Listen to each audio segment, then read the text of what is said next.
नमस्कार। हमारी आवाज़ के समाचार में मैं कमल अशोक आपका स्वागत करता हूं। 22 वर्षीय जलवायु कार्यकर्ता दिशा रवि बंगलुरु से गिरफ्तार। अदालत ने कार्यकर्ता दिशा को 5 दिन की पुलिस हिरासत में भेजा। दिशा ने अदालत में कहा उन्होंने टूलकिट की केवल 2 लाइनें ही संपादित की थी और वे किसान आंदोलन का समर्थन करना चाहती थी।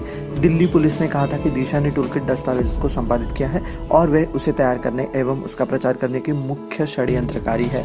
किसानों के प्रदर्शन से जुड़े टूलकिट सोशल मीडिया पर साझा करने में संलिप्तता के आरोप में जलवायु कार्यकर्ता दिशा रवि 22 को बंगलुरु से गिरफ्तार किया गया। उन्हें दिल्ली पुलिस ने साइबर प्रकोष्ठ के दल ने शनिवार को गिरफ्तार किया। उन्हें रविवार को अदालत में पेश किया गया। उन्हें 5 दिन की पुलिस हिरासत में भेजा गया। पुलवामा के शहीदों को देश ने दी श्रद्धांजलि। सीआरपीएफ ने कहा न माफ करेंगे न भूलेंगे। सशस्त्र बल देश के साहस का प्रतीक। मोदी ने सेना को सौंपे Hunter killer MK-1A Arjun tank. Jammu Kashmir के पुलवामा में 2 साल पहले हुए आतंकवादी हमले में अपने 40 जवानों को खोने वाले केंद्रीय रिजर्व पुलिस दल CRPF ने रविवार को कहा कि देश हमले के जिम्मेदारों को माफ नहीं करेगा और जवानों के सर्वोच्च बलिदान को नहीं भूलेगा। हमलों की दूसरी बरसी के मौके पर जम्मू कश्मीर के लेथपुरा में CRPF के कैंप में एक श्रद्धांजलि कार्यक्रम का आयोजन किया गया था। ट्रंप के खिलाफ महाभियोग प्रस्ताव जारी। अमेरिका के सीनेट देश के पूर्व राष्ट्रपति डोनाल्ड ट्रंप के खिलाफ महाभियोग प्रस्ताव पारित करने के लिए आवश्यक 2/3 बहुमत हासिल नहीं कर पाई और इसी के साथ उन्हें शनिवार को बरी कर दिया गया। रिपब्लिक पार्टी के जोड़े ट्रंप 6 जनवरी को अमेरिका संसद कैपिटल में हिंसा भड़काने के आरोप में थे, जिसमें एक पुलिस अधिकारी सहित 5 व्यक्ति की मौत हो गई थी। सीनेट ने महाभियोग के पक्ष में 57 और विरोध में 43 मत पड़े। ट्रंप के खिलाफ का महाभियोग का प्रस्ताव गिराया गया है। दिल्ली में आतंकी हमलों की साजिश रच रहा जैश। जम्मू कश्मीर के पुलिस महानिदेशक DGP दिलबाग सिंह ने रविवार को कहा कि राष्ट्रीय सुरक्षा सलाहकार अजित डोभाल ने कार्यकर्ता का वीडियो बनाने वाले आतंकी की गिरफ्तारी के बाद पता चला है कि पाकिस्तान स्थित आतंकवादी संगठन जैश-ए-मोहम्मद दिल्ली में रहने वाली हमले की साजिश कर रहा है। कांग्रेस सत्ता में आई तो असम में कभी CAA लागू नहीं करेगी। भाजपा और RSS ऐसे असम को विभाजित करने का आरोप लगाते हुए कांग्रेस नेता राहुल गांधी ने रविवार को कहा कि उनकी पार्टी असम समझौते के हर सिद्धांत की रक्षा करेगी और अगर राज्य में सत्ता में आती है तो कभी भी संशोधित नागरिकता कानून CAA नहीं लागू करेगी।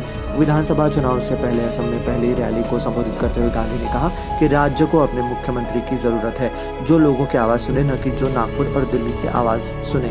असम में मार्च-अप्रैल में विधानसभा चुनाव होने वाले हैं।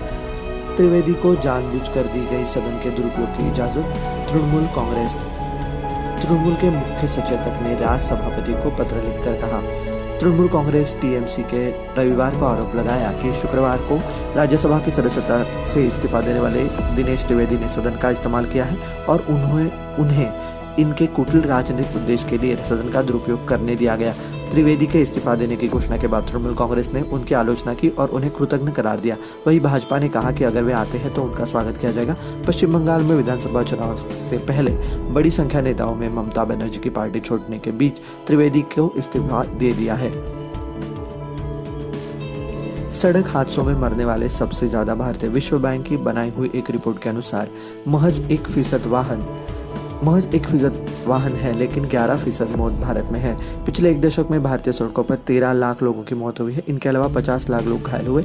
सड़क हादसों की वजह से 5 लाख करोड़ से भी ज्यादा रुपए सकल घरेलू उत्पादन के 3.14% का बराबर नुकसान हुआ है। भारत में दुनिया के 1% वाहन है और सड़कों पर वाहन दुर्घटना के चलते विश्व भर में होने वाली मौतों के 11% मौत भारत में होती है। विश्व बैंक की रिपोर्ट में ये जानकारी मिली है। पूर्व सैनिकों ने किया किसानों का समर्थन। आंदोलन स्थल पर पुलवामा हमले की याद में निकाला गया मोमबत्ती जुलूस। गाजीपुर बॉर्डर पर चल रहे किसान आंदोलन रविवार को 21वें दिन भी जारी रहा। दिल्ली मेरठ एक्सप्रेस वे पर चल रहा किसानों का मंच रविवार को सैनिकों को समर्पित रहा। सुबह सैनिकों ने ही राष्ट्रगान के साथ मंच का संचालन किया। दिन भर मंच से पूर्व सैनिकों का आंदोलनकारी को संबोधित किया और सैनिकों की पीड़ा बताने के साथ ही किसानों को कंधे से कंधा मिलाकर चलने की बात कही। राजधानी में जगह जगह हुए कार्यक्रम। पुलवामा के शहीदों की याद में राजधानी में कई कार्यक्रमों का आयोजन हुआ। कई लोगों ने सैनिकों को देश की आन बान और शान बताया तो कहीं कैंडल मार्च निकालकर उन्हें श्रद्धांजलि दी गई। मुख्य कार्यक्रम राजधानी में चाणक्यपुरी के राष्ट्रीय पुलिस स्मारक में हमारे देश हमारे जवान बैनर तले हो गया। जल्द ही ई ऑटो के पंजीकरण शुरू होंगे, कैलाश गहलोत। दिल्ली सरकार के परिवहन मंत्री कैलाश गहलोत ने तिपीही ऑटो चालक को विद्युत वाहन खरीदने की अपील की। उन्होंने कहा, दिल्ली सरकार जल्द ही ई ऑटो पंजीकरण की आसान सुविधा शुरू करेगी। ट्रैक्टर परेड हिंसा, आरोपी लखमा सिंह पर 1 लाख का इनाम। ट्रैक्टर परेड हिंसा में गैंगस्टर लखमा सिंह सिधाना की भूमिका सामने आई है, जिसके बाद दिल्ली पुलिस ने उसके खिलाफ 1 लाख का इनाम घोषित किया। दिल्ली में कोहरे और धुंध का दिखा असर। दिल्ली एनसीआर में प्रदूषण की मार जारी रही। रविवार को दिल्ली एनसीआर के शहरों नोएडा, गाजियाबाद, ग्रेटर नोएडा सहित कई शहरों की हवा खतरनाक स्तर तक प्रदूषित पाई गई। यहाँ औसत वायु गुणवत्ता AQI 400 से 500 के बीच पाई गई।